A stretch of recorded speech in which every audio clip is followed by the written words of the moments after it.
নমস্কার।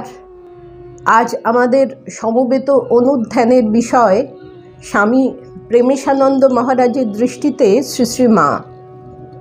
1905 খ্রিস্টাব্দে ব্রহ্মবান্ধব উপাধ্যায়, অরবিন্দ ঘোষ প্রভৃতি তাদের পত্রিকায় ঠাকুরের কথা লিখতেন। এই সময় দেশে স্বদেশী আন্দোলনের ফলে বেশ একটা সাড়া পড়ে গিয়েছিল। এই সময়কার বিভিন্ন পত্রিকায় প্রথম ঠাকুরের খবর পাই। বাড়িতে গোবিন্দজি ছিলেন, তাঁর সেবা পূজা নিয়ে একেবারে মেতে গিয়েছিলাম। তারপর কথামৃত পড়ে ঠাকুরের কথা আরও জানতে পারলাম। স্বয়ং ভগবান এসেছেন। এই খবর পেয়ে আমি তো একেবারে আহ্লাদে আটখানা হয়ে পড়লাম।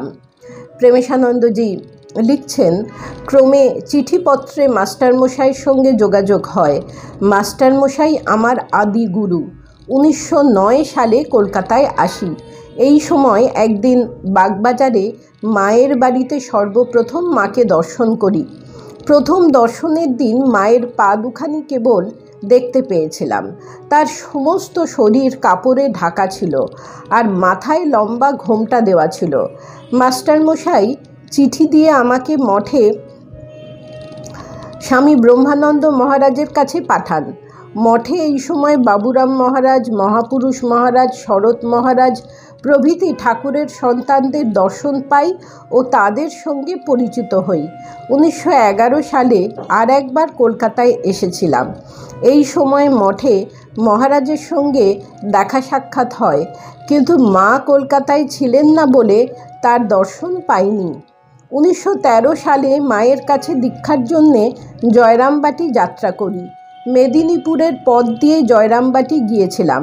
হাওড়া স্টেশনে সম্ভবত একটা ইন্টার ক্লাসের গাড়িতে উঠেছিলাম। ট্রেনের সেই কম্পার্টমেন্টের একজন যাত্রী ভদ্রলোক অযাচিতভাবে আমার সঙ্গে আলাপ করতে লাগলেন। সে সময় আবার পুলিশের খুব উপদ্রব ছিল। আমি যথাসম্ভব এড়িয়ে এড়িয়ে কথার উত্তর দিচ্ছিলাম। ভদ্রলোকটি আমাকে জিজ্ঞাসা করতে লাগলেন, আপনি কোথায় যাচ্ছেন, আপনার কি পরিচয়? আমি তো বিরক্ত হলাম, বললাম জয়রামবাটি যাব। তাতে তিনি জিজ্ঞাসা করলেন, জয়রামবাটি কেন যাবেন? উত্তর দিলাম, সেখানে আমার গুরু থাকেন। আবার প্রশ্ন হলো, কি আপনার গুরু? এইসব কথাবার্তা হয়েছিল, সব মনে নেই। ভদ্রলোকটি মহা খুশি হয়ে বললেন, আমিও তো ওইখানেই যাব।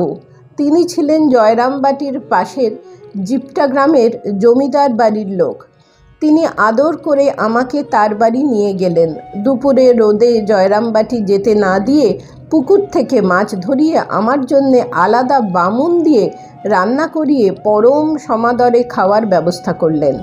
সঙ্গে মায়ের জন্যে কিছু ফল ছিল, লোক দিয়ে সেগুলি জয়রামবাটিতে পৌঁছে দেবার ব্যবস্থা করলেন। বিকেলে রোদ পড়লে জয়রামবাটি পৌঁছালাম। ভদ্রলোক যখন আমাকে গুরুর মতো সমাদরে আসনে বসিয়ে যত্ন করে খাওয়াচ্ছিলেন, তখন আমি মনে করেছিলাম, ওগুলো আমার প্রাপ্য। আমি যে একটা বিখ্যাত বংশের সম্ভ্রান্ত ঘরের ছেলে, সেটা বুঝতে পেরে এমন আদর যত্ন করছেন। তারপর বহুদিন পরে মায়ের সম্বন্ধে বিভিন্ন ভক্তদের অভিজ্ঞতার কথা পড়ে শুনে বুঝলাম, তা নয়, মা কোলে বসিয়ে নিয়ে যাবার জন্যেই পথে ওই ব্যবস্থা করেছিলেন।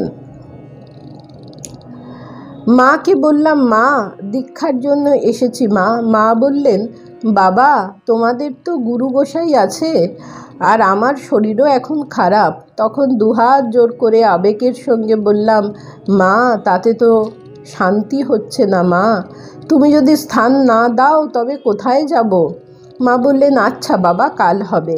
এখন ভাবি, তখন আমার এত ব্যাকুলতাও ছিল যে অমন করে মায়ের কাছে বলতে পেরেছিলাম। পরের দিন মা দীক্ষা দিলেন।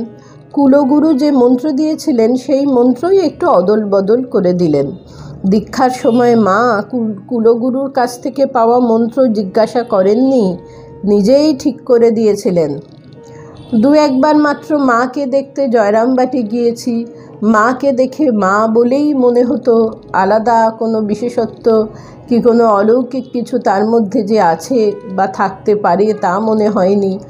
আমরা মায়ের কাছে গিয়ে দেখেছি বাড়ির মায়ের মতোই তিনি হয়তো তরকারি কুটছেন বা সংসারের কোনো কাজ করছেন। দীক্ষার সময় মা যখন কর গণনা দেখিয়ে দিচ্ছিলেন, তখন মায়ের হাতের দিকে লক্ষ্য করে দেখি এ যে বাড়ির মায়ের হাতের মতোই কুটনো কোটা হাত। মায়ের সঙ্গে দেখা করতে গিয়ে আমরা জিজ্ঞাসা করতাম, মা তোমার শরীর কেমন আছে ইত্যাদি মামুলি কথা। ব্রহ্মানন্দ মহারাজ কিন্তু মাকে প্রণাম করতে গিয়ে তার কাছে বেশিক্ষণ থাকতে পারতেন না। তিনি কাঁপতে কাঁপতে গিয়ে কোনো রকমের প্রণাম করেই আবার কাঁপতে কাঁপতে চলে আসতেন। মহারাজ বোধহয় দেখতে পেতেন যে মা অল ইনক্লুসিভ, মায়ের উদরেই বিশ্বব্রহ্মাণ্ড, তাই বোধহয় তার অমন হতো। আমরা তো এসব কিছুই বুঝতে পারতাম না। মায়ের গায়ের রং ছিল অতসী ফুলের মতো, পরে অসুখে ভুগে রং কালো হয়ে গিয়েছিল। আমি তো বাউল গোছের মানুষ ছিলাম, জয়রামবাটি গিয়ে আনন্দে পাগলের মতো নেচে নেচে বেড়াতাম। এই দেখে একদিন ভানু পিসি মাকে আমার সম্বন্ধে বলেছিলেন, মা তোমার একটি কেমন পাগল ছেলে দেখো, কেমন নেচে নেচে বেড়াচ্ছে। আর একবার জয়রামবাটি গিয়েছি, সঙ্গে অব্যক্তানন্দ প্রভৃতি আছেন। এই সময় খোকা মহারাজও সেখানে ছিলেন। একদিন ইচ্ছা হলো খোকা মহারাজের একটু সেবা করি। মহারাজের হাত পা টেপবার চেষ্টা করে দেখলাম আমার মতো দুর্বল শরীর লোকের পক্ষে তা সাধ্যাতীত। খোকা মহারাজের শরীর বেশ বলিষ্ঠ শক্ত ছিল। আমি তখন অব্যক্তানন্দকে বললাম, তুমি মহারাজের হাত পা একটু টিপে দাও, আমি তার জন্যে তামাক টামাক সাজি। এই সময় মা শরৎ মহারাজের নির্মিত বাড়িতে থাকতেন। বাড়িতে কয়েকটি ফুলের গাছ ছিল। একদিন মা আমাদের বললেন সেই গাছগুলির গোড়ায় মাটি দিয়ে দিতে। আমরা তো খুব আনন্দিত হলাম। আমি কোদাল নিয়ে মাটি কুপিয়েছিলাম, সামান্য কয়েকটি মাত্র গাছ। পরে খবর পেয়েছিলাম মা বলেছিলেন, এই গাছগুলিকে দেখলে আমার ছেলেদের কথা মনে পড়ে। একবার মা রাধুর শরীর খারাপের কথা আমাদের বলেছিলেন। সেই সময় কথায় কথায় আমি মাকে বলেছিলাম যে সিলেটে আমার পরিচিত একজন গণৎকার আছে, সে গণনা করে মানুষের ভবিষ্যৎ সম্বন্ধে বলতে পারে। মা সেই কথা শুনে বারবার বলতে লাগলেন, তবে বাবা সেই গণৎকারকে দিয়ে রাধুর কি হবে একবার গনিয়ে দেখো। আমি এসব বিশ্বাস করতাম না, কেবল কথায় কথায় বলেছিলাম। মা কয়েকবার এই কথা বলাতে চিঠি লিখে সেই গণৎকারের সঙ্গে যোগাযোগ করি। গণৎকার ভবিষ্যৎ গণনা করে বলে যে রাধু শীঘ্রই মারা যাবে। তখন তো আমি খুব বিপদে পড়লাম, কি করে এই খবরটা মাকে দিই। শেষে চিঠি লিখে এই কথা অন্যভাবে ঘুরিয়ে মাকে জানাই। মা যখন মঠের লেগেট হাউসে ছিলেন, তখন একবার দুর্গাপুজোর সময় তাকে প্রণাম করতে গিয়েছিলাম। অনেক লোক মাকে প্রণাম করতে এসেছিল। লোকজনের সামনে মা ঘোমটা দিয়ে থাকতেন। এদিনও তেমনি ঘোমটা দিয়েছিলেন। আমি প্রণাম করে ঘোমটার তলা দিয়ে মায়ের মুখ এক ঝলক দেখে নিয়েছিলাম। সেই সময় তার চোখের দৃষ্টি ছিল খুব প্রখর, যেন টর্চের মতো। মায়ের ভাবটাও তো একেবারে চাপা থাকতো। বোধহয় সেই সময় কোনো ভাব হয়েছিল। উদ্বোধনে আরও কয়েকবার মায়ের দর্শন পাই। একদিন উদ্বোধনে মাকে প্রণাম করতে গিয়েছি। প্রণাম করে বললাম, মা সিলেটে ঠাকুরের কত ভক্ত আছে, সকলে তো আসতে পারে না, তুমি আশীর্বাদ করো মা। মা বললেন, বাবা ঠাকুর আছেন। আমি তিনবার এই একই কথা বলতে মা তিনবারই বললেন, বাবা ঠাকুর আছেন। মায়ের স্মৃতি সম্বন্ধে আমার বলবার কিছুই নেই। তত্ত্বের দিক থেকে বুঝতে পারতাম যে মা অবতারের সঙ্গিনী ইত্যাদি, আর কিছুই বুঝিনি। কিন্তু পরে সত্যিই বুঝলাম যে মা সত্যি সত্যি মা জগজ্জননী আদ্যা শক্তি। কুলগুরুর কাছে তো শৈশবকালেই যথারীতি দীক্ষা হয়েছিল।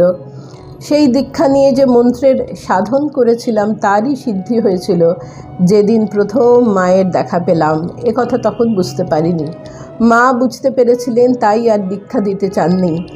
এখন মনে হয় মায়ের কাছে দীক্ষা নিয়ে শুধু খেটে মরলাম।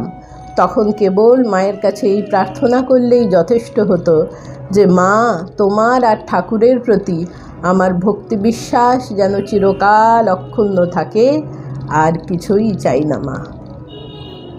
প্রবেশানন্দজি তার স্মৃতিচারণ করেছেন। নমস্কার। প্রাণারাম প্রাণারাম প্রাণারাম প্রাণারাম